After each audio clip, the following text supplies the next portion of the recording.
C'est parti. Donc, deuxième thématique pour aujourd'hui, après les hémorroïdes, l'abcès anal. Oui. Quel est le message à passer? Qu'est-ce que sont les points les plus importants à faire attention?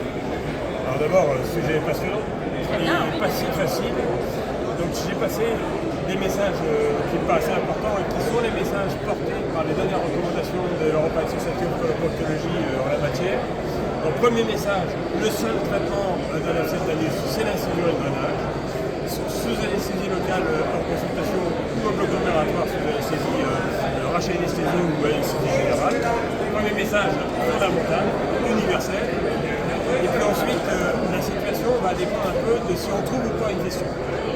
Si on ne trouve pas de fistule, deuxième message, c'est que l'antibiothérapie combinée à l'antibion n'auront pas d'intérêt, notamment dans l'idée, par exemple, de faire en sorte qu'il n'y ait pas de récidive. Ça ne marche pas. Et donc aujourd'hui, l'antibion seul suffit. Le deuxième message, c'est le méchage de la cavité. Ça, c'est intéressant parce que j'ai un peu appris les choses là-dessus. Le message de la cavité n'apporte rien. Il n'apporte rien en termes de récidive. Et en plus, il fait mal aux patients. Et donc la recommandation de l'European Society of Proctology est de ne pas faire de méchage en post-opératoire chez les patients pour la césée de leur cavité abcédée. Et lorsqu'on a une fistule au moment de l'abcès, quatrième recommandation, c'est s'il y a une fistule évidente, de ne pas mettre à plat directement. Soit de ne rien faire, soit de mettre en place etc. Et d'envisager le traitement de la fistule dans un second temps pour ne pas prendre le risque de troubles séquelaires de la colonne. Et puis la dernière chose, c'est de savoir quand est-ce qu'on va décider de partir sur un traitement par fistulotomie en un ou plusieurs temps ou vers un traitement des parennes bactériennes.